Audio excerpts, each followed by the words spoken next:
Good morning, sweeties. How are you? Today we will start with a new story, The Night the Moon Fell.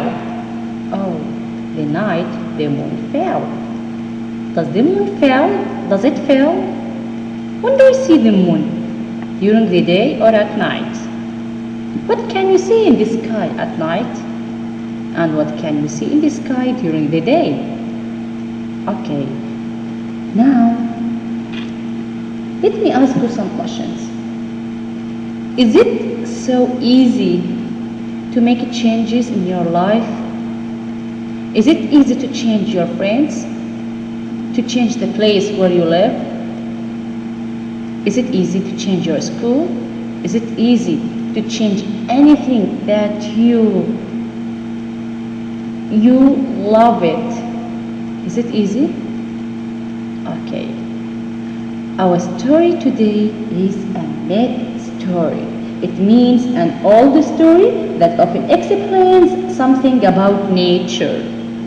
And when we talk about the moon, the sky, it's something that is related to the nature, as we know.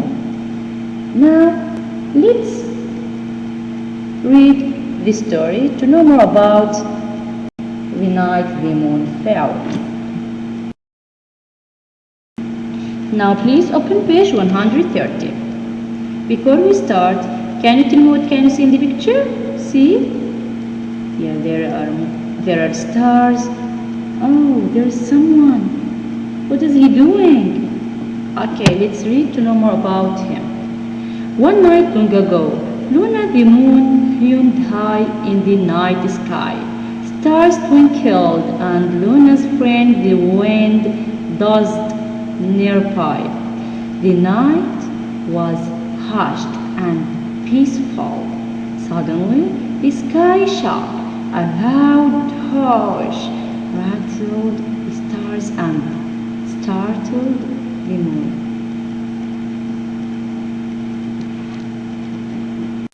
Luna's grandfather had shot his blowgun, and Luna jumped in surprise. She lost her balance and started to roll and roll.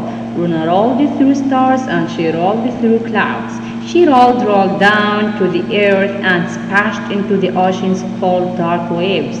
She broke into shimmering slivers and bits on the sandy bottom of the sea. Now open page 131. The huge sky became black and still as the deepest ocean. Stars shut their eyes, flowers bowed their heads, and all the birds in the world rose looking for the moon. They flew into loud storms. They soared down black canyons. They darted into huge caves calling, Luna, come back, bring us your light, shine your white light for us tonight. Silence. Luna's amigo, the wind raced up mountains, whispering and then roaring. Luna, come back, bring us your light, shine your white light for us tonight. All the world waited, all the world listened. Where was the moon? The tiny fish at the bottom of the sea. They saw Luna's white below and they heard her lonely song. Where am I? Where is the sky? Broken, sad, lost am I? The fish swam around and around the broken moon. What can we do? What can we do? They whispered. We'll be your friends, said the tiniest fish. What's your name? Luna. The moon sniffed. Are you the shining light that hums high in the sky? Asked the roundest fish. Luna sniffed. I was the light high in the sky. Now broken, sad, lost am I. Now, page 133. Now, do you think the tiniest fish will help Luna? Why do you think? What do you think that they will do with her. The tiny fish and Luna looked up together. They looked up through all that deep, dark water. The little fish missed seeing the moonlight high in the night sky. They missed playing in Luna's white light. In a sad voice, Luna sighed. Oh, sweet fish, how sad am I? I miss my home high in the sky. The little fish felt sorry for Luna. Watch this, said the tiniest fish. And he and the other little fish began blowing bubbles in wonderful and funny shapes to make her laugh and smile. New friends, you are good for me. You make me laugh in this cold, dark sea.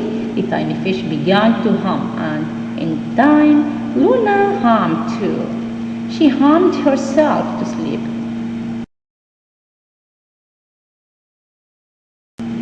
So the tiniest fish became friends with Luna. They started playing with her. Okay, now please let's open page 134 to know more what happened with them.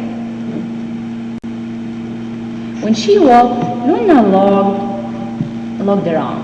She saw colors. She saw forest coral and kelp, goldfish that glistened and bluefish that flew. Seahorses galloped gently by, and starfish waved their lavender arms. Yes, said the roundest fish. Our water world is beautiful too. Oh, said Luna, gasping at all the spinning silver whales, and her surprise, oh, rose into glowing bubbles. Now page 135. But a large dark shape with eyes cold as stones brushed by. Bright fish darted away. Luna stopped smiling and rolled into a nearby cave. He's gone now, Luna, called the roundest fish. Hi, Arlo, there is danger, but I know you are clever and brave. Am I? Asked Luna. But deep inside she knew she was. She said, I tell my friend the wind. All you need is part of you. Ask yourself what you should do.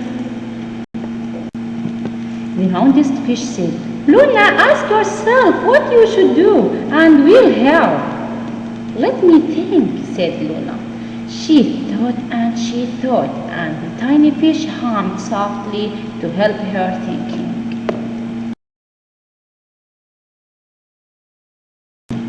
Now what do you think that Luna tried to do? Can you expect?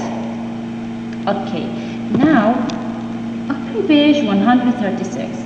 But before I read, let me ask you some questions.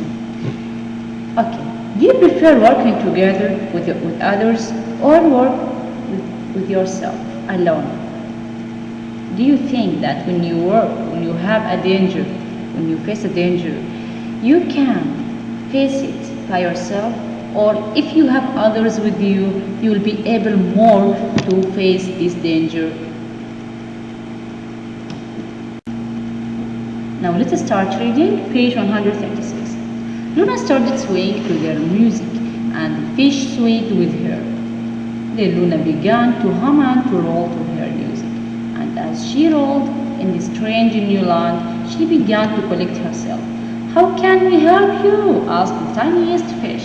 Luna sang, all you need is part of you. Ask yourself what you should do. The tiny fish thought and thought. They whispered, bzz, bzz, bzz, and then they knew what to do. The little fish locked inside the shells and deep in cold sea caves for beds of glowing moon. With their silvery fins, they began to sweep together the slivers and beds, and on the strange sand the moon rolled and rolled into herself. Now, page 137. See Luna? So Luna with her friends, the tiniest fish. So what are the colors of Luna? Okay, let's read to know more about what happened with them. She said, "Babysitters, little fish, smooth me whole. Please grant my wish." The fish swam round Luna, patching and smoothing. With their silvery fins, they smoothed her roundness. Luna laughed at the tickly fins. When she studied herself, Luna knew she needed just a bit of her friends to stay together. So she said, "Now what I need is part of you. Will you be my silvery glue?"